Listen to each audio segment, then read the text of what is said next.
Smart Bourse vous est présenté par Vernier, créateur vertueux d'indépendance énergétique depuis 1989.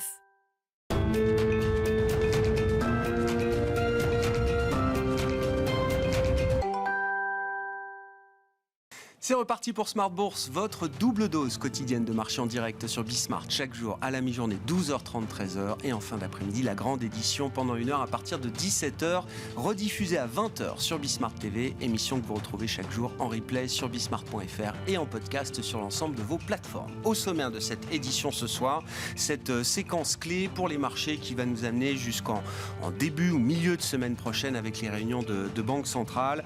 Dans l'intervalle, les investisseurs vont pouvoir évaluer un certain nombre d'informations macroéconomiques, microéconomiques également. Sur le plan macro, nous attendons demain la première estimation de la croissance du premier trimestre aux États-Unis. Nous aurons les chiffres de la zone euro en fin de semaine, vendredi, avec là aussi les premières estimations d'activité, de croissance trimestrielle pour l'ensemble de la zone euro, pour les économies majeures comme l'Allemagne et la France, ainsi que des premières indications sur le niveau d'inflation au mois d'avril pour les économies de la zone euro. Tous ces chiffres permettront évidemment de cristalliser les prochaines décisions des banques centrales, à savoir celle de la Réserve fédérale américaine le 3 mai, mercredi prochain, qui sera suivie le lendemain par la décision de la Banque centrale européenne. Les deux banques centrales sont attendues avec une hausse de 25 points de base, mais ce ne sera pas tout à fait la même histoire, puisque le marché estime que la hausse de 25 points de base du côté de la Fed pourrait être la dernière de ce cycle historique de resserrement monétaire entamé par la Réserve fédérale américaine en mars 2022. Voilà donc pour les sujets et la séquence clé du moment. Du côté des résultats d'entreprise, nous sommes en train de monter en puissance avec une semaine très chargée. Une vingtaine de sociétés du CAC 40 a ou va publier son activité trimestrielle. Et puis du côté des résultats américains, le bal des GAFAM sera ouvert ce soir après la clôture du marché américain par les résultats de Microsoft et d'Alphabet Google. Demain soir, ce sera au tour de Meta Platforms. Jeudi soir, Amazon et Apple qui fait un peu bande à part dans ce tir groupé des GAFAM, puisque Apple publiera mardi soir prochain ses résultats du premier trimestre. Voilà pour les sujets du jour avec nos invités de Planète Marché dans un instant. Du côté des indices boursiers en Europe, la prudence est de mise. On se calme un petit peu après les records battus encore ces derniers jours. Le CAC 40 retombe de 0,65% en cette fin de séance, autour de 7525 points. Vous aurez le détail dans un instant avec Alix Nguyen.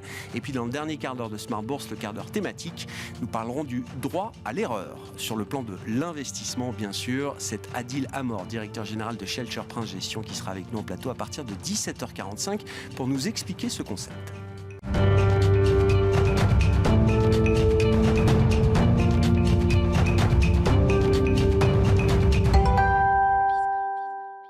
Mais d'abord, les infos clés du jour sur les marchés, le résumé de cette séance avec vous, Alix Nguyen, comme chaque soir à 17h en direct dans Smart Bourse sur Bismart, avec des marchés qui reculent ce soir. Et oui, vigilance toute, alors que la saison des résultats bat son plein. On attend surtout les publications des GAFAM, dont Microsoft et Alphabet, qui publieront après clôture de Wall Street aujourd'hui. Et puis, autre facteur de prudence sur les marchés européens, des informations ravivent les craintes sur le secteur bancaire. Des informations publiées par la Suisse UBS et par l'américaine First Republic. Au premier trimestre, UBS, en passe de racheter sa rivale Crédit Suisse, indique avoir engrangé un bénéfice net d'1 milliard de dollars. C'est bien en deçà des attentes. UBS fait néanmoins état de fortes entrées de capitaux. Son action recule nettement. Quant à First Republic Bank, elle reste sous forte pression en mars et annonce une fonte de ses dépôts entre fin 2022 et mars. Son titre chute de plus de 27%. Ses concurrents Huntington Bancshares, Trust Financial, PacWest Bancorp et Western Alliance Bancorp sont dans le rouge. L'indice Stoxx 600 des valeurs bancaires en Europe recule. À Paris, Société Générale et BNP aussi. À noter que ce matin, le patron de Standard Chartered a prévenu que les risques pour le secteur ne s'étaient pas encore tous matérialisés.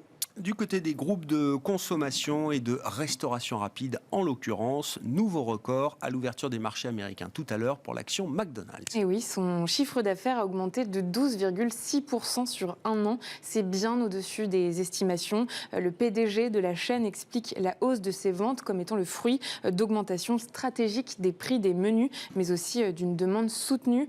McDonald's a également restructuré et réduit les salaires des employés afin de contenir la hausse des coûts. Les commandes digitales ont joué un rôle déterminant. Elles ont atteint près de 7,5 milliards de dollars, soit près de 40% des ventes totales.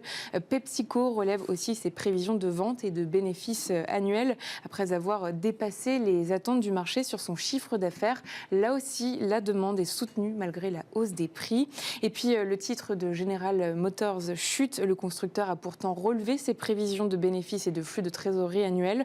Encore un autre pour qui la demande est plus forte que prévu et les prix plus élevés. Et puis on reste aux États-Unis avec la publication d'un nouvel indicateur. La confiance des consommateurs baisse plus fortement qu'attendu. L'indice général s'est replié à 101,3 points contre 104 points en mars. Tendance, mon ami, chaque soir, les infos clés de marché à 17h dans Smart Bourse sur Bismart avec Alix Nguyen.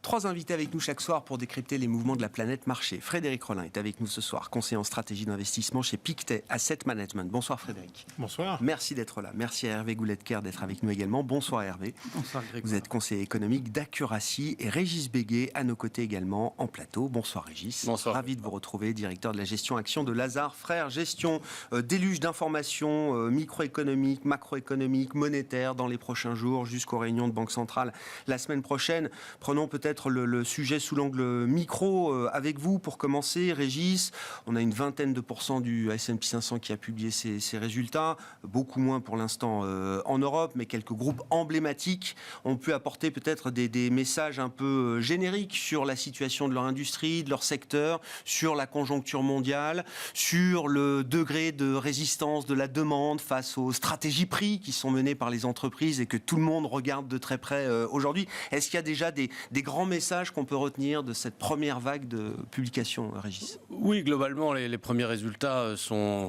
assez bons, voire très bons, et ont toute chance de le rester pour ce premier trimestre 2023, dans la mesure où on est un peu, à l'heure actuelle, dans le meilleur des mondes, et ça ne saurait durer, mais pour l'instant, ce monde, il est très favorable, puisque, globalement, dans l'univers des biens de consommation, cycliques ou non cycliques, comme dans l'univers industriel, on a globalement le plein effet des hausses de prix qui ont été passées en 2022 et un certain soulagement par rapport à la deuxième partie de 2022, qui avait été l'occasion d'un pincement de marge parce qu'on avait des hausses de prix qui avaient été plutôt passées sur la première partie d'année, mais dans la deuxième partie d'année, moins de hausses de prix, effet volume négatif et plein effet de la hausse des matières premières. Là, aujourd'hui, on repart un petit peu en volume, ou en tout cas, on se stabilise.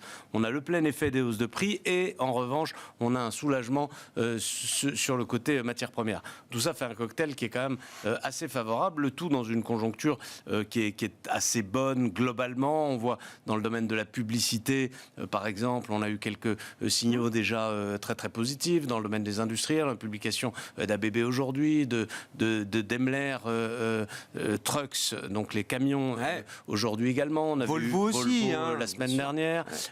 Donc globalement, un environnement qui est toujours assez sympathique, qui bénéficie, qui plus est, d'un autre phénomène qui a été la baisse forte des prix de l'énergie par rapport à toute l'année 2022, accélération de la baisse des prix de l'énergie en ce premier trimestre, particulièrement en Europe. On partait de niveaux très très élevés qui étaient très tendus et qui étaient insoutenables de toute façon, mais c'est vrai qu'on est dans un environnement qui a été beaucoup plus paisible que ce qu'on pouvait craindre l'année dernière. Ça a été un des facteurs d'ailleurs de hausse du marché de l'énergie, baisse des prix du pétrole, baisse du dollar. tout ça et ce sont des éléments qui... Alors le dollar, c'est à double tranchant. Le dollar, les entreprises européennes sont plutôt exposées au dollar, et donc la baisse du dollar sur le chiffre d'affaires, c'est plutôt quelque chose de négatif. En revanche, sur le plan des coûts, et notamment des coûts énergétiques, c'est plutôt quelque chose de favorable. C'est l'inverse aux États-Unis, où évidemment, ils bénéficient en publié de la baisse des prix du dollar. On a toujours tendance à penser que ces effets devises, ils sont retraités par le marché, que le marché ne les prend pas en considération, ce qui est en partie vrai, mais quand même, sur la publication, bon, ça fait des effets que dans le marché finit par tenir compte un petit peu. Et donc, on est dans un environnement dont on sait que sur le plan macroéconomique, les choses vont se détériorer sous l'effet de la hausse des taux d'intérêt, sous l'effet de l'inflation, de la pression sur le pouvoir d'achat, etc. On sait que les choses vont se détériorer, mais elles n'ont pas commencé à se détériorer. Par conséquent, pour l'instant, le discours des entreprises reste extrêmement... On a eu la publication d'AkzoNobel aussi aujourd'hui, avec des indications assez favorables, notamment sur la Chine, mais aussi sur les pressions matières premières, sur le volume, etc. Donc on a aujourd'hui une contradiction entre la microéconomie qui est très très favorable et les pressions macroéconomiques, les nuages qui s'amoncellent mais qui pour l'instant n'ont pas eu leurs effets sur la microéconomie, ce qui est d'ailleurs assez naturel, hein. La microéconomie est toujours en retard sur la macroéconomie. C'est tout à fait classique, je dirais. Mais voilà, on est pris entre ces deux feux-là. Avec au milieu de tout ça, trois secteurs, pardon. Je vais terminer rapidement. Mais 3 secteurs qui se distinguent. L'un à la baisse, qui est l'énergie, parce qu'effectivement, le bonheur des uns fait le malheur des autres. Et donc, eux, évidemment, ils souffrent en partie dans des proportions raisonnables, mais ils souffrent un petit peu de la baisse des prix de l'énergie, même si à moyen terme, ça n'est pas si mauvais que ça pour eux, parce qu'il faut que l'énergie reste, je dirais, abordable. Le secteur bancaire, qui lui est dans une situation très particulière, parce que plutôt dans une situation globalement extrêmement favorable, mais avec un élément de perturbation qui ont été ces banques qui sont périphériques, hein, aux États-Unis, et puis cette affaire Crédit Suisse UBS, mais tout ça sont des éléments un petit peu encore une fois périphérique par rapport au trend sous-jacent qui est plutôt assez favorable. Et puis bien entendu le secteur de l'automobile qui lui est dans une situation particulière avec Tesla qui est un élément très perturbateur de l'ensemble du marché et sur lequel peut-être on reviendra, je ne vais pas m'étendre trop à court rapide terme. parenthèse, la stratégie prix d'Elon Musk chez Tesla, c'est quelque chose d'inconnu dans l'histoire moderne de l'industrie automobile. Dans l'histoire de l'automobile, sur des volumes c'est de tout à fait production étonnant. aussi élevés pour son modèle Y ou son modèle 3 qui sont ces deux best-sellers. Bien sûr. Les prix ont été abaissés en dessous du prix moyen d'achat d'un véhicule neuf aux États-Unis. Le modèle Y, qui est le SUV star aux États-Unis, coûte à l'achat moins cher que le prix moyen d'achat. Jamais un groupe automobile n'a connu des variations, de telles variations de prix. C'est même contraire à toute la politique de prix de l'automobile historiquement, qui essaye de s'accrocher justement à des Uncharted Territory, prix. disent. Voilà, et donc on est dans l'innovation. L'innovation prix. Hervé, quelle lecture un peu macro vous faites de cette séquence de publications, sachant que tout le monde, à commencer par les banquiers centraux, a les yeux aujourd'hui sur les stratégies prix des entreprises qui sont ou dénoncés ou qui sont responsables d'entretenir une inflation à très niveau. Si un banquier central écoute les discours d'un Coca, d'un Pepsi, d'un Procter & Gamble, d'un Unilever, j'ai l'impression qu'il va se faire encore du souci sur l'idée que les prix puissent rebaisser rapidement. Oui, alors... Après le micro au macro, faisons le macro au micro. Alors, bon, il y a la croissance, il y a l'inflation, il y a les politiques monétaires, il y a la distribution du crédit, et puis il y aura la micro derrière. Donc, la macro, elle va pas très bien. Souvenons-nous juste des prévisions du FMI il y a 15 jours. Bon, on est sur des croissances autour de 1% d'une fin d'année à l'autre, fin 2022 à fin 2023 aux États-Unis et en Europe. C'est un tout petit peu mieux sur un bord par rapport à l'autre, mais ça ne change rien. C'est très faible. Donc, tout ce qu'on a, si on croit cela, tout ce qu'on aura pris en début d'année, si on est optimiste sur le début de l'année, on ne le prendra pas après, quoi. Donc on est quand même sur quelque chose qui est fragile et qui va beaucoup dépendre de la confiance. Et on voit que la confiance, elle se détériore plutôt, au moins du côté des ménages. Sur les entreprises, ça dépend quel indicateur on regarde. Une parenthèse au passage, il y a quelque chose de bizarre dans la collecte des statistiques aujourd'hui, qu'il s'agisse des statistiques en dur qui sont faites par échantillonnage ou qu'il s'agisse des enquêtes qui sont faits par réponse. On a aujourd'hui des pertes en ligne, c'est-à-dire qu'il y a beaucoup moins de gens qui répondent. Et donc, la qualité de l'information économique que l'on retire est pas bonne. Donc, attention aux surprises dans ce genre de choses. Je continue. Les prix. Alors, on peut avoir de l'espoir quand on voit les indices d'ensemble de prix. Merci le pétrole, merci le gaz. En glissement sur un an, ça baisse et ça donne ce résultat d'un ralentissement des prix. Mais quand on voit les indices hors énergie, hors produits alimentaires, ils sont plats aux États-Unis et continuent de monter en Europe. Et là, il y a quelque chose qui nous rend tous inconfortables.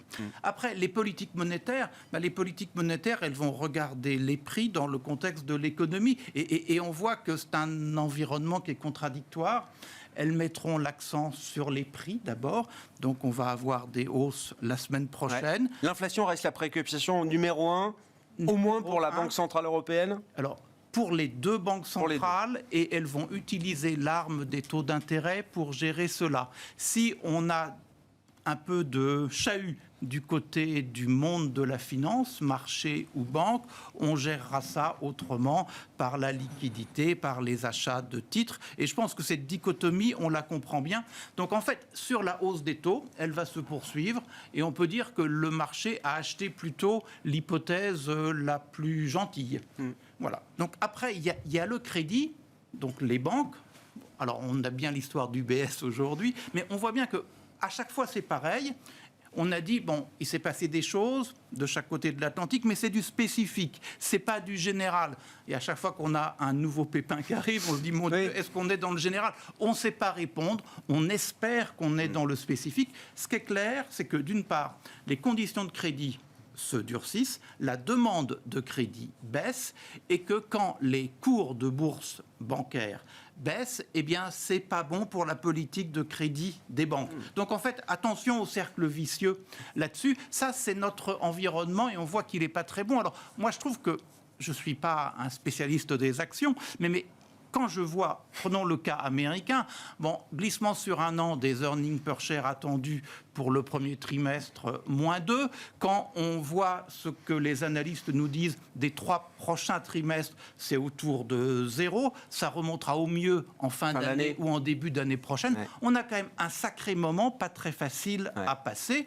avec des niveaux de multiples qui sont convenables. Et donc, quel potentiel on a, surtout si du côté des taux d'intérêt, ça se passe moins bien que ce que l'on disait. Donc, moi, je trouve que du côté du marché, fort de tout ce que je viens de dire, je ne sais pas si c'est exact, on a le sentiment qu'on a beaucoup acheté et qu'il y a peut-être moins de choses à attendre demain.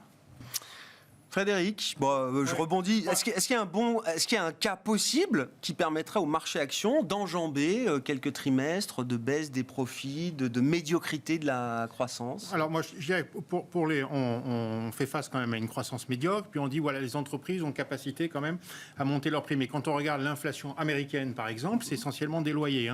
C'est pas des produits d'entreprise. Et quand on prend l'inflation des biens, donc voilà ce que vendent les entreprises, on enlève l'éducation, on enlève la médecine, on est à 1,5%. Donc on a quand même des entreprises qui ont pu monter leur prix d'1,5% sur un an et octroyer des hausses de salaire très supérieures, 3-4%. Donc on voit bien quand même qu'il y a une pression sur les marges et que voilà, l'emploi américain, alors c'est légèrement dégradé, mais il reste quand même plutôt fort.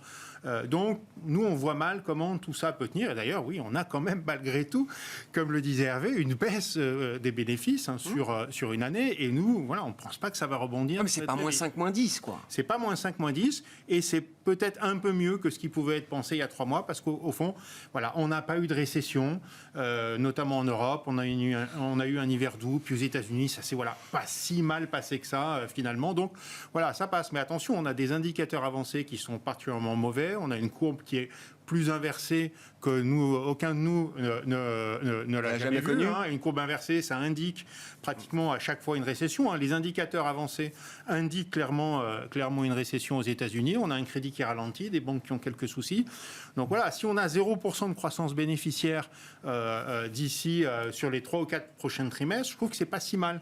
Déjà, quand on voit que une récession... C'est le mieux qu'on puisse espérer, quoi. Un ralentissement, enfin en tout cas une économie relativement atone, c'est pas de hausse des chiffres d'affaires. Et puis quand même cette pression sur les marges dont je parlais tout à l'heure. Donc pour nous, c'est quand même aujourd'hui, je dirais pas le bon côté des marchés. Ce qui peut, pour répondre à votre question, c'est que finalement, on rentre quand même dans le cadre d'une inflation qui a fortement baissé. C'est un peu plus de 1% sur les biens. Alors il y a encore les loyers, mais bon, ça peut être un autre sujet, mais ils vont probablement baisser. Donc, eh bien, les mauvaises nouvelles peuvent progressivement devenir des bonnes nouvelles. C'est-à-dire, pour nous, ce qui fait monter les marchés, c'est pas... alors oui, effectivement, on a évité le pire, peut-être en termes d'économie en Europe. C'est pas les résultats des entreprises, c'est pas terrible, en fait. C'est tout simplement qu'aujourd'hui, on se dit, après tout, d'autres se disent que nous, d'ailleurs, plutôt, mais après tout, les multiples de valorisation sont pas énormes. C'est quoi, 18, 19 sur le marché américain? Cher, mais c'est pas dingue, compte tenu, il y a quand même beaucoup de valeurs de croissance sur ce marché-là. Et puis l'inflation étant probablement vaincue, si ça se passe mal, eh bien, on va enjamber ça.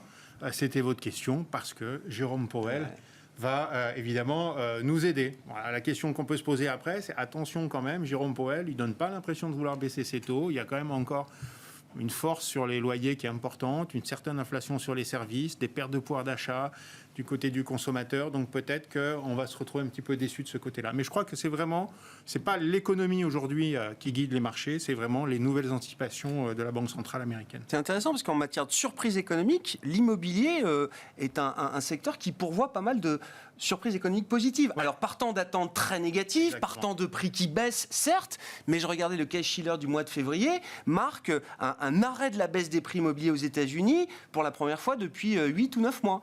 Alors c'est assez intéressant parce que ce qu'on a... Il y a une forme de stabilisation quand même. Oui, alors on est sur des niveaux quand même d'activité qui sont assez faibles. Je regardais les ventes de maisons neuves, on revient sur des niveaux proches dernière crise immobilière, donc on est vraiment... Voilà, un niveau assez faible. Et puis, on a eu quand même des hausses de salaire, des hausses de revenus, une légère baisse des taux hypothécaires aux États-Unis, une légère baisse du prix des maisons. Et donc, on revient dans un immobilier qui est un peu, je dirais pas qui est très accessible sur une base historique, mais qui est un peu moins inaccessible, alors que, on n'a peut-être pas acheté, il faut quand même se loger. Donc, il y a une démographie. Donc, à un moment donné, peut-être, on peut penser qu'on n'est pas très loin d'un point bas sur l'immobilier. C'est un peu ce que nous pensons. On ne voit pas un gros rebond. Je ne parle pas des prix, je parle de l'activité, parce que les prix peuvent avoir un effet encore prolongé de baisse. C'est quand même monté très très haut. Mais à un moment donné, il faut construire. On a des hausses de salaire, ça devient un peu plus accessible. Donc ce ne serait pas complètement étonnant qu'on ait un léger rebond de l'immobilier, sans enthousiasme pour nous, mais un petit peu quand même. Ouais. Bon, dans le cycle, où est-ce qu'on voit le point bas des profits aux États-Unis, en Europe? Est-ce qu'il est encore devant nous? Est-ce que c'est possible que ce soit au cours de ce trimestre, pour les résultats du premier trimestre publiés maintenant, Régis? Et comment on évalue la cherté des marchés actions en Europe, aux États-Unis, par rapport aux publications qu'on attend? Non, je ne pense pas du tout que le point bas soit pour maintenant.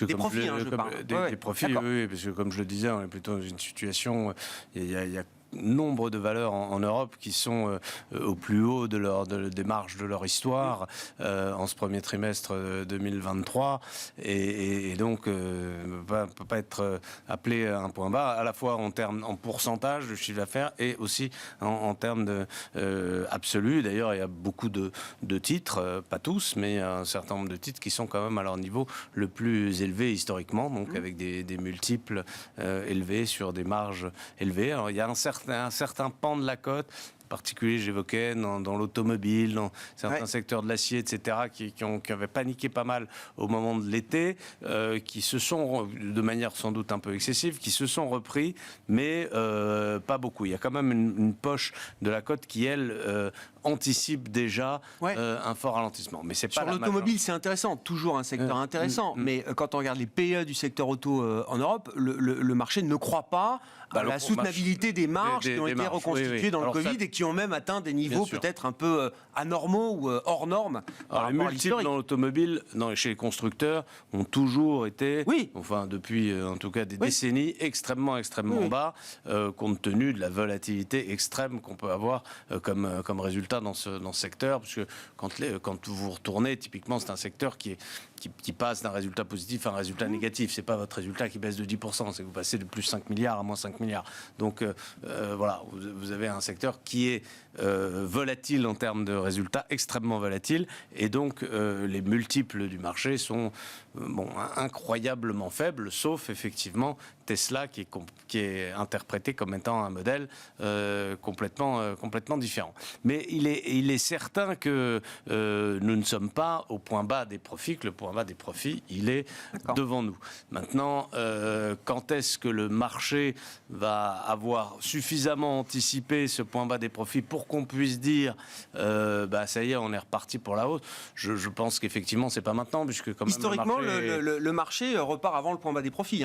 Il ne faut pas attendre le point bas des profits pour se mettre à vendre. Mais il part après le point bas de la macro. Parce qu'encore une fois, les profits sont décalés par rapport à la macro. Le point bas des profits se fait assez longtemps après le point bas macro. Donc le marché, il attend le point bas macro et il repart à partir du point bas, ce qu'il a estimé être le point bas macro. Mais donc, effectivement, peut-être 10 ou 12 mois avant le point bas des profits. Mais là, on a probablement pas atteint le point bas macro. En tout cas, c'est la question à 1000 francs. Seulement. J'aurais dit plus. Pas 1000 euros, Non, parce que c'était le jeu des 1000 francs. Alors voilà. Un peu de nostalgie. Je vous ramène à l'ère moderne, Régis. Tesla, ça m'intéresse beaucoup.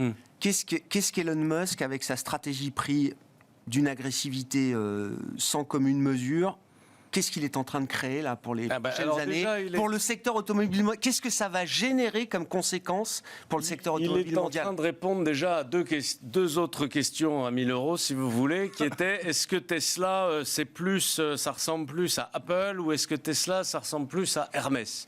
Alors déjà, ça ressemble à aucun des deux, parce que ni Apple ni Hermès n'ont jamais, dans leur histoire, du jour au lendemain, baissé leur prix de 25%. Ça n'est jamais arrivé. Alors je ne dis pas que c'est mieux ou moins bien que Apple ou Hermès, mais en tout cas, ça ne ressemble pas du tout. C'est une troisième voie. À ces deux business models, déjà, on peut les éliminer. On peut remercier Elon Musk de nous avoir éclairé sur ce point. Alors maintenant, effectivement, qu'est-ce que Elon Musk,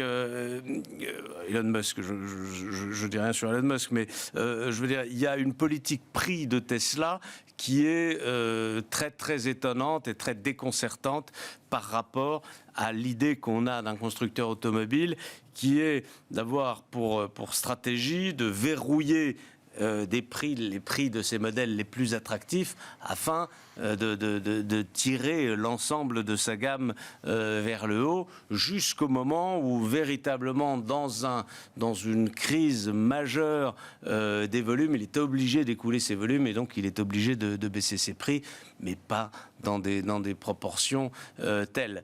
Donc je ne me mets pas dans la tête de Tesla. Je ne sais pas quelle est leur... Est-ce qu'il y a une intention destructrice, puisque effectivement on part d'une entreprise qui a un tel niveau de capitalisation, un tel accès au marché financier, qu'elle peut se permettre, compte tenu de son aura, compte tenu de son image, de détruire beaucoup de valeur à un moment donné, de détruire ce qu'on appelle du free cash flow, donc de la génération de trésorerie à un moment donné, alors que les autres n'ont pas les reins suffisamment solides pour les accompagner. Donc est-ce qu'il y a cette volonté délibérée d'inonder le marché?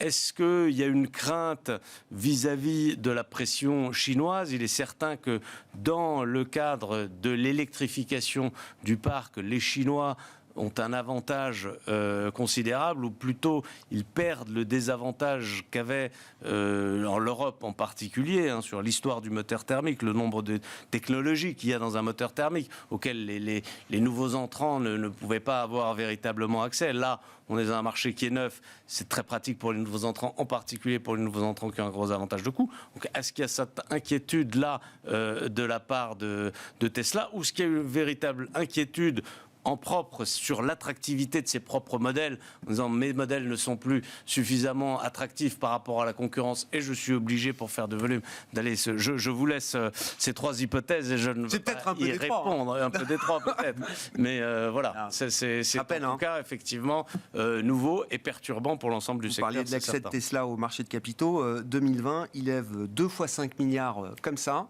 5 milliards, c'est le free cash flow généré par un groupe comme Volkswagen sur un exercice complet. Bien sûr, bien sûr. Et c'est les capitalisations de l'époque de Vous voulez parler automobile, Hervé ? Enfin, moi, j'ai pas grand-chose à dire, mais ce que je pense profondément, c'est que l'automobile à moteur thermique, il y avait un modèle économique derrière, et qu'une voiture à moteur électrique, c'est pas pareil. Les moteurs électriques, ça sera les mêmes à peu près chez tout le monde. Les performances vont être très proches. Et donc, ce qui va faire vendre une voiture à moteur électrique, c'est sans doute pas ce qui faisait vendre une voiture à moteur thermique. Et je pense que dans ce cas-là, des qualités de design, des qualités de confort, des qualités de prix, tout ça, plus on va, je dirais, banaliser le marché de la voiture électrique, plus en fait les critères vont changer. Et est-ce que Musk n'est pas simplement en train de se rendre compte que jusqu'à maintenant, il bénéficiait d'une comparaison dans le cadre d'un modèle économique thermique et en train de se rendre compte que tout ça RIP, et donc c'est vrai qu'il est cher, c'est vrai que les voitures telles Tesla ne sont pas dessinées de façon la plus belle possible, et donc je pense qu'il y a question sans de doute... point de vue. Oui, enfin, d'un point de vue, n'empêche que c'est un peu pâteau une Tesla, quoi, pour dire le vrai. Et donc moi j'ai quand même l'impression que, sans parler, une voiture électrique lourde à autonomie faible, est-ce que c'est vraiment l'avenir de ces voitures demain ? Moi, je ne suis pas certain. Si on réfléchit, une batterie, c'est lourd, il faut donc que la voiture soit légère. Et on fait plutôt des petites voitures électriques qui pourraient nous mener loin. Et je trouve que tout le monde est parti sur l'équivalent SUV en électrique, ce qui fait que ça pèse sur l'autonomie. Moi, j'ai l'impression qu'en termes de modèle, il y a encore beaucoup de questions, qu'on n'est pas mature. Alors, est-ce que Musk est en avance sur les autres et que la baisse des prix envoie un signal ? C'est possible, mais tout ça ne me semble pas très stabilisé pour le moment. Bon.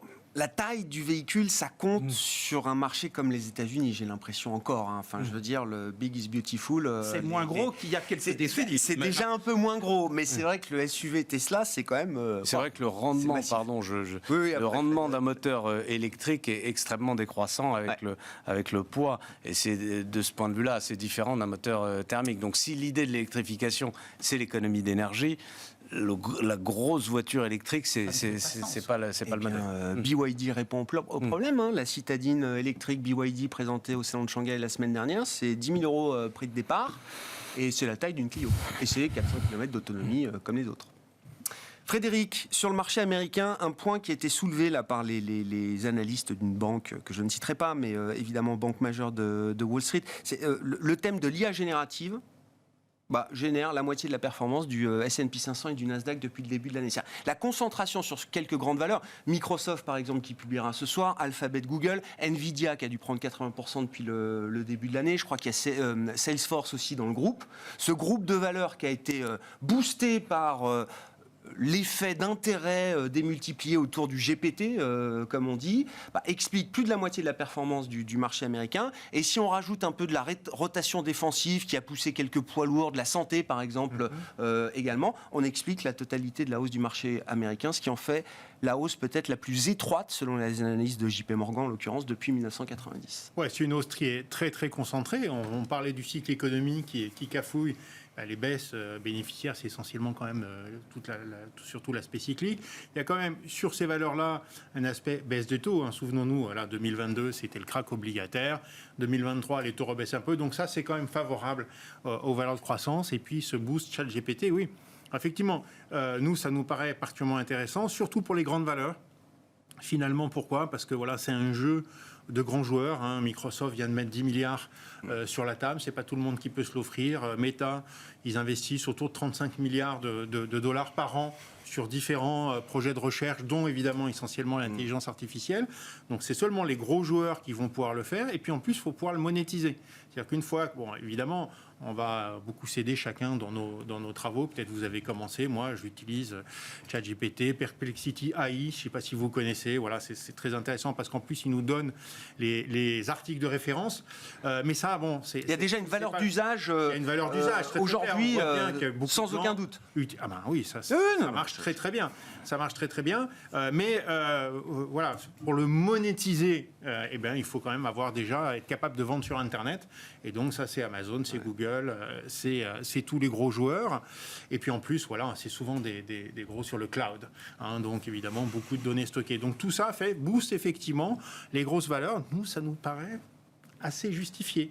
Alors c'est vrai que ça rejoint cette idée que peut-être les indices sont fragiles, mais bon. Cette hausse, malgré tout, si on enlève toutes les autres valeurs, nous paraît relativement bien justifié. Sur la santé aussi, hein, c'est un secteur qui aujourd'hui connaît des innovations extrêmement importantes. Donc nous, on va encore préférer le secteur des biotech. Alors c'est un petit peu plus volatile, on va dire, ça bouge un peu plus.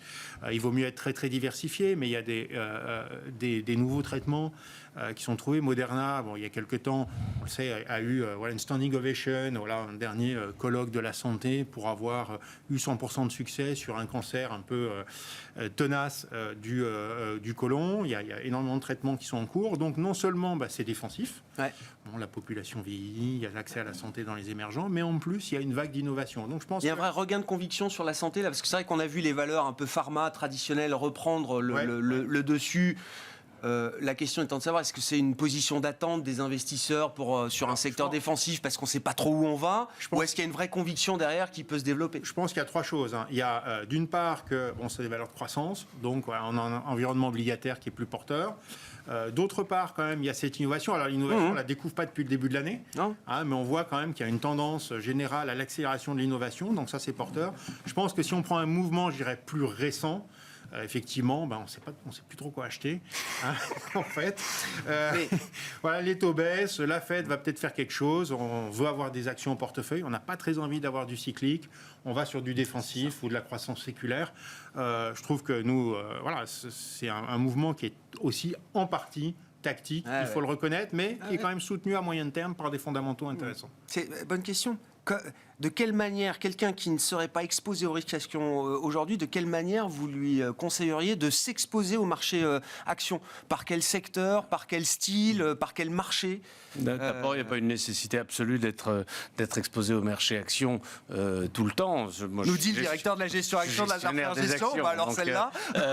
Mais je dis il y a des périodes où le marché actions ne présente pas d'attrait particulier, en particulier quand effectivement les taux d'intérêt sont plus élevés, les multiples actions restent élevés et donc finalement la prime de risque qu'on appelle la prime de risque action, c'est-à-dire l'écart entre le rendement que procurent les actions et le rendement obligataire est bas. Du coup, le marché est peu attractif. Mais il est certain que à ces niveaux de multiples et dans le contexte actuel, la pharma semble être un vecteur idéal parce que la pharma n'est pas soumise aux aléas macroéconomiques. Il y a une quasi-insensibilité du secteur, à moins qu'on aille vers une économie de guerre, si vous voulez, mais une quasi-insensibilité du secteur à toute forme de conjoncture économique.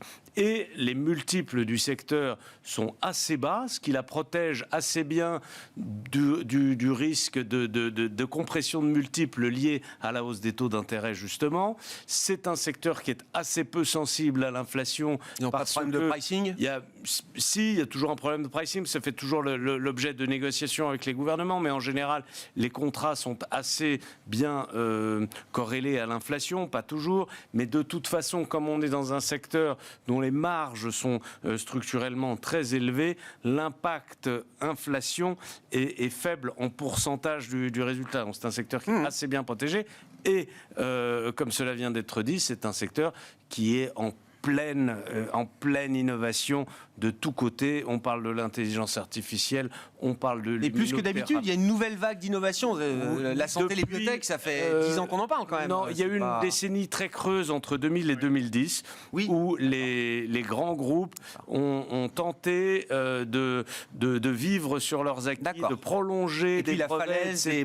La fameuse falaise des brevets postérieure à 2010 et même jusqu'à 2015. Et puis, il y a eu l'immunothérapie depuis le début des années 2010 dans le cancer qui est multiforme. Il y a beaucoup de choses, les antidrogues conjugate, les antibody drug conjugate, pardon, les ADC. Encore une fois, je le disais, l'intelligence artificielle, le vaccin. Il y a vraiment énormément dans les maladies auto-immunes. Il y a beaucoup d'innovations en permanence et on est dans une dynamique qui est maintenant depuis plusieurs années, mais qui continue d'être extrêmement favorable pour l'ensemble du secteur. On a vu pas mal de deals ces derniers jours et semaines animer le secteur. Hein. Des deals, alors ça va du 2-3 milliards. Il y a eu quand même des deals un peu plus substantiels. Voilà, on voit qu'il y a quand même de l'activité, de la dynamique. Il y a un risque juridique aux États-Unis, par contre, qui pèse un petit peu sur le secteur, avec tous les procès qui ont lieu sur les opioïdes, etc. Non, sur les anciens, plus sur les effets des anciens médicaments. Dans le cancer, il y a pratiquement à chaque fin de vie d'un médicament, il y a un procès aux États-Unis. Il y a un petit risque juridique qui pèse un peu sur les multiples du secteur, en revanche. Mais bon. Hervé, je voulais juste prendre quelques minutes pour revenir avec vous sur les banques centrales. Une question sur la Fed la semaine prochaine. Bon, 25 points de base, c'est le consensus. Le marché estime que ce sera la dernière. Est-ce que tactiquement, Jérôme Powell et la Fed ont intérêt à dire que c'est la dernière s'ils pensent que c'est la dernière? Non, ils n'ont pas intérêt parce qu'on reste en terrain inconnu. L'inflation, mesurée par le noyau dur, ne ralentit pas. Elle a simplement plafonné à 6% à peu près. Et qu'est-ce que l'on voit en amont de cette inflation? Bon, il y a des questionnements sur l'énergie, parce qu'il y a des questionnements sur la situation internationale, sur le comportement d'acteurs. Donc ça, on ne sait pas très bien. Sur les produits alimentaires, vous êtes face à peu près au même questionnement. Il vous reste le noyau dur. Le noyau dur, ce qu'on observe aujourd'hui, c'est qu'il y a peut-être un début de ralentissement des salaires, peut-être, dans le cadre de la normalisation du marché du travail, à partir d'un niveau tendu, et puis on se trouve avec des gains de productivité qui aujourd'hui sont pas bons du tout. Donc ce qui fait que les coûts salariaux unitaires aujourd'hui aux États-Unis, ils sont sur des rythmes de 4 à 5%. Avec des coûts salariaux unitaires à 4 ou 5%, réussir à revenir sur des prix à 2, c'est compliqué. Alors si on ajoute en plus le comportement de marge, j'ouvre juste une parenthèse, quand on a pointé du doigt les entreprises, en fait on regardait les déflateurs du produit intérieur. Donc en fait c'est un prix de la valeur à acheter du PIB. J'ai réussi à le dire. Le prix du PIB. Alors que les prix à la consommation, vous embarquez des consommations intermédiaires en tout genre. Et donc la comparaison n'est pas tout à fait possible. Dans toute période d'inflation, il y a un côté opportuniste. Les entreprises l'ont eu cette fois-ci comme elles l'avaient eu avant. Après, leur impact est sans doute moins fort que ce qu'on voit sur le prix du PIB. Je referme la parenthèse. Mais donc, je reviens sur la Fed. Dans ce contexte-là, elle est forcément prudente, donc elle ne va pas s'engager sur ce qu'elle fera après. Elle l'a dit, elle est dépendante de l'environnement, des données, elle sera comme ça. Quant à l'idée que d'ici à la fin de l'année, on pourrait avoir une baisse des taux d'intérêt, comme disent les Américains, c'est du wishful thinking. On aimerait, on pense que, on croit que, mais en fait, dans ce que l'on voit devant, sur les prix, il faudrait vraiment que on se dise les prix ont baissé vraiment, les taux d'intérêt réels, les taux d'intérêt de marché moins l'inflation, recommencent à être très positifs, à l'être trop, et dans ce cas-là, ça pousserait la Fed à agir. Mais pour le moment, on n'en est pas là. Donc, à mon avis, non, elle ne va pas se dévoiler du tout.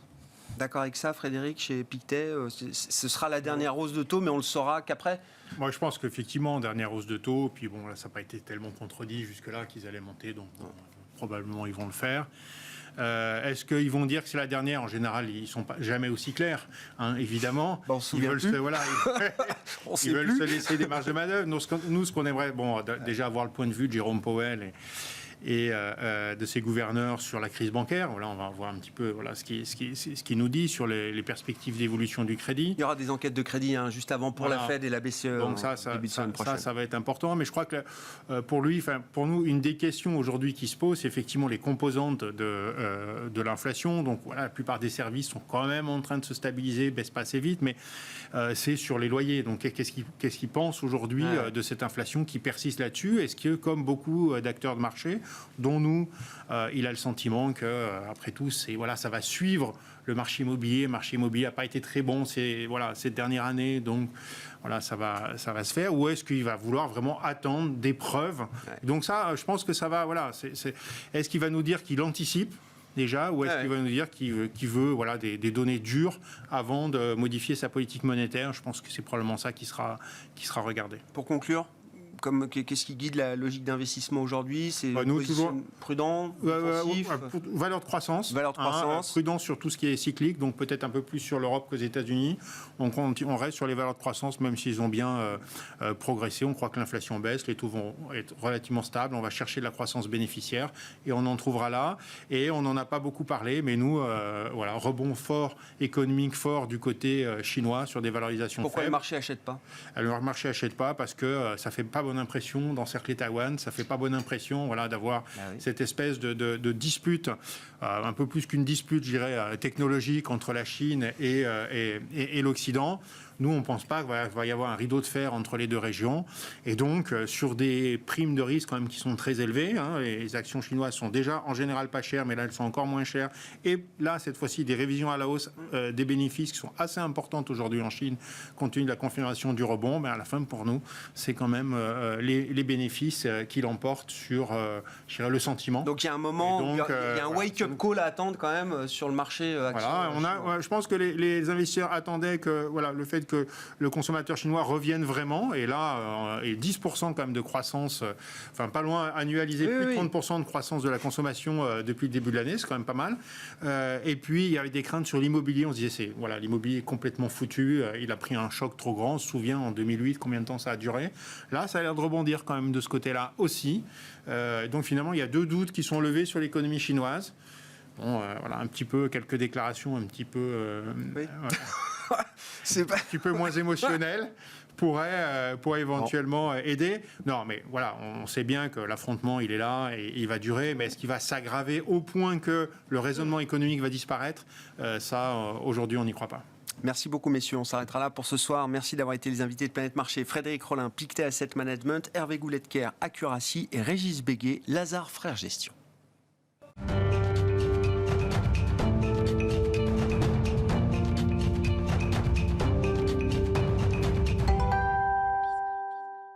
Le dernier quart d'heure de Smart Bourse. Chaque soir, c'est le quart d'heure thématique. Le thème ce soir, c'est celui du droit à l'erreur. Sur le plan de l'investissement, nous en parlons avec Adil Amor, à mes côtés en plateau, directeur général de Shell Surprince Gestion. Bonsoir Adil.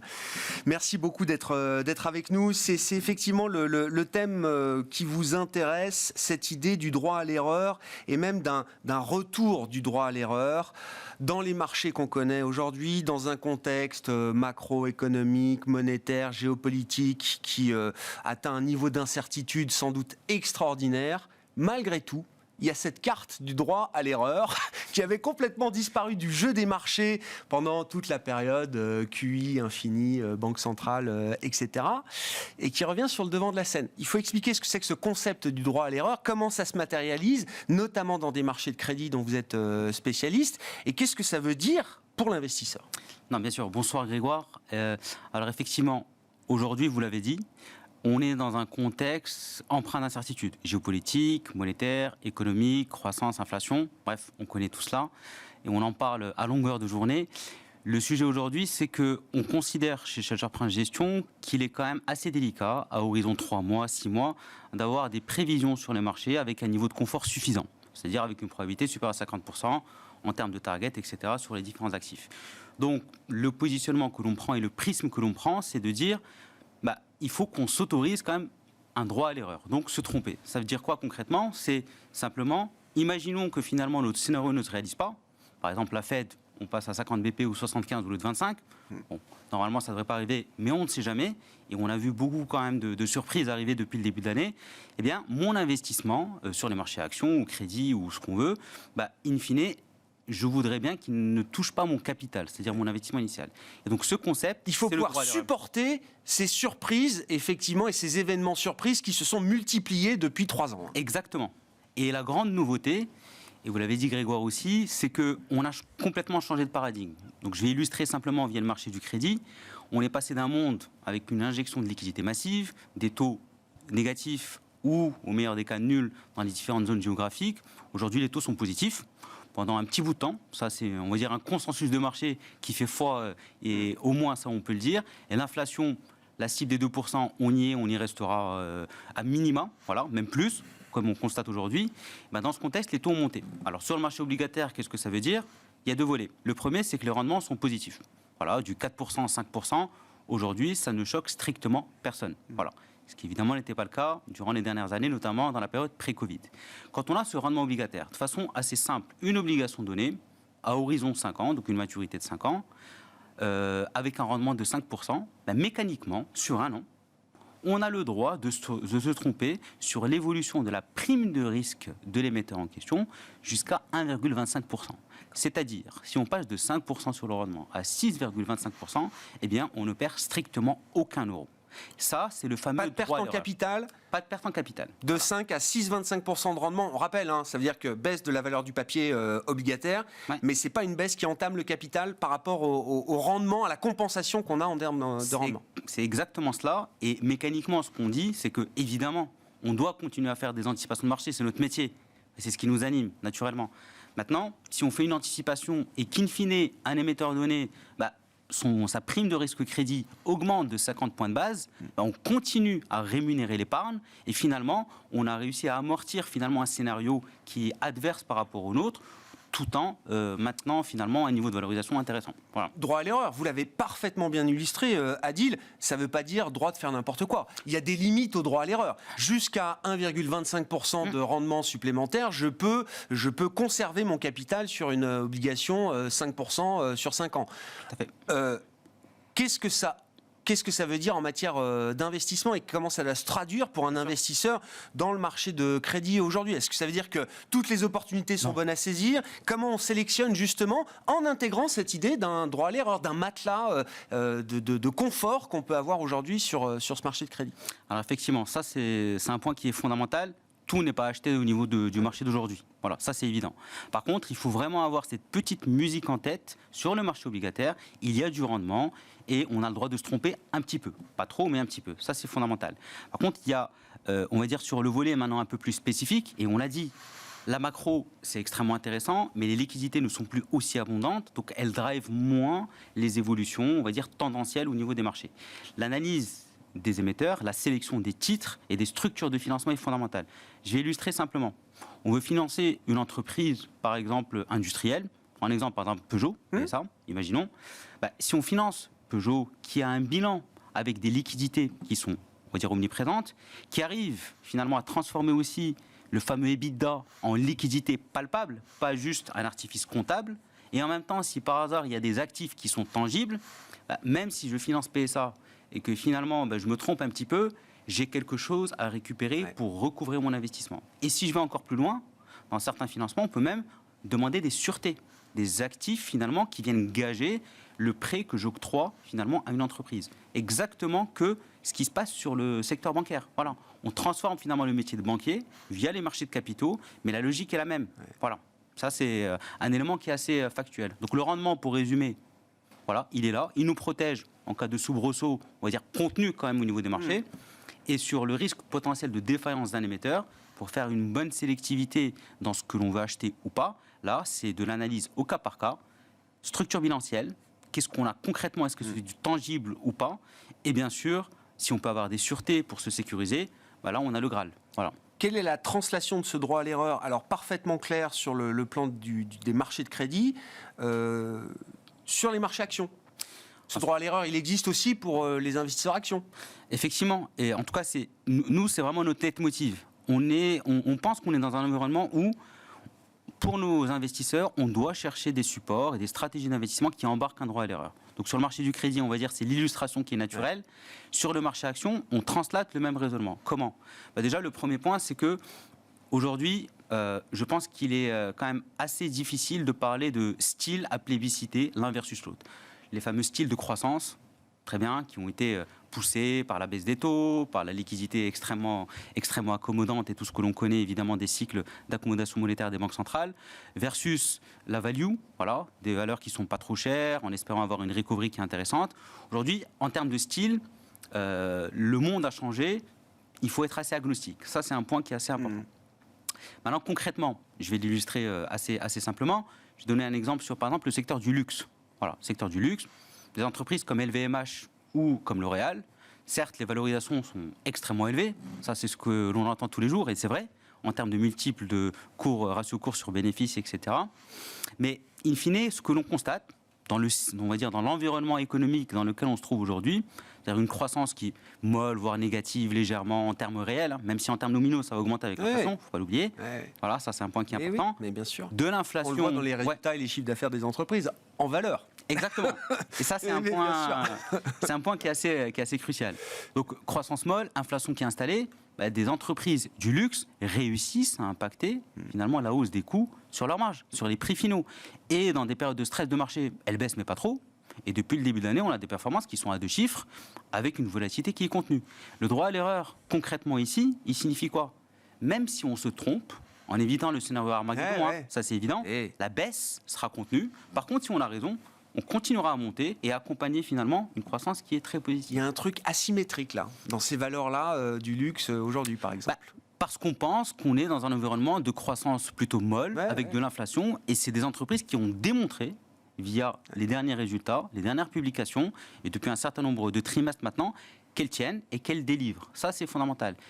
Autre exemple, le secteur bancaire. On se rappelle évidemment de l'événement Crédit Suisse, voilà, qui a marqué bon nombre d'investisseurs depuis le début de l'année. On a eu des entreprises européennes systémiques sur le secteur bancaire, en France, en Italie, en Espagne, qui ont perdu 20%, 25% de leur valeur. Certes, le secteur bancaire est impacté, la hausse des taux, on parle potentiellement des dépôts qui vont fondre dans un certain nombre de pays. Maintenant, les banques systémiques, quand on a une baisse de 25% et qu'on est confiant dans un scénario, on va dire, de résilience à minima... En écartant les extrêmes, quoi. Exactement. Et qu'on a des niveaux de valorisation qui sont intéressants, le risque de baisse additionnelle, il est contenu. C'est intéressant parce que à travers ce concept et ce prisme du droit à l'erreur, on voit qu'on peut être très à l'aise avec des valeurs chères et des valeurs pas chères du tout, comme le secteur bancaire. C'est pas le PE qui fait la différence de ce point de vue-là. C'est exactement ça. Et il est clair que c'est pour moi un nouveau biais de réflexion. Et c'est pas trivial, quand on est habitué, quand on voit les performances sur les 10 dernières années des GAFAM, des Google, des Amazon, etc. Là aujourd'hui, on est passé, on le dit dans notre jargon, c'est un anglicisme, on est passé vraiment de Wall Street vers Main Street. Voilà, c'est la réalité des chiffres qui parlent. Une valeur de croissance, même dans le luxe, dans la tech ou dans ce qu'on veut, même si elle vaut 30 ou 40 fois ses résultats, sa résilience dans le cycle actuel et sa capacité à baisser modérément et à augmenter en suivant le marché, c'est ce qui, finalement, donne un attrait ou pas. Voilà. Ça rouvre pour l'investisseur un champ des possibles qui était considérablement réduit pendant tout le cycle précédent. Adil, est-ce que c'est le retour du bon vieil équilibre 60-40 ou 40-60 ou 70-30 ou 30-70 Chacun a sa manière de dire les choses. Mais voilà, portefeuille équilibré, actions, obligations, l'outil traditionnel, on va dire, de la gestion un peu patrimoniale. Pour dire les choses.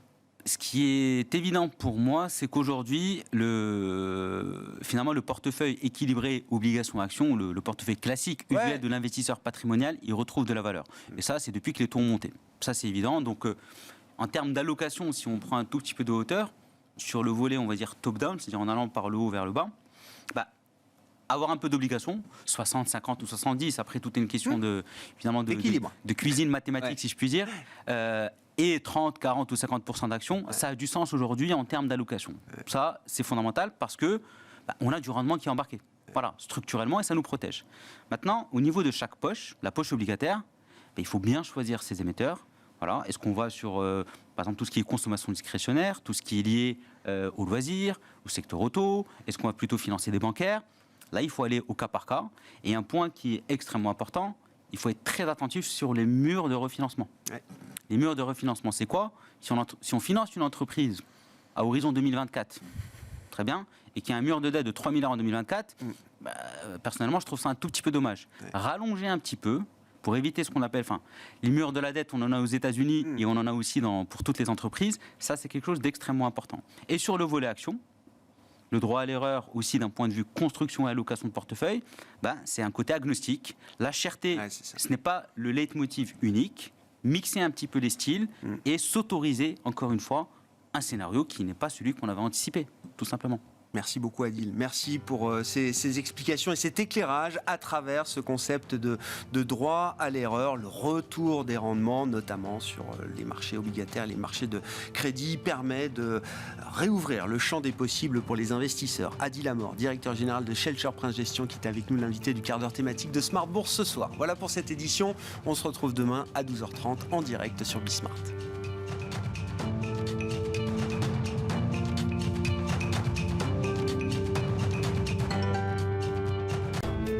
Smart Bourse vous a été présenté par Vernier, créateur vertueux d'indépendance énergétique depuis 1989.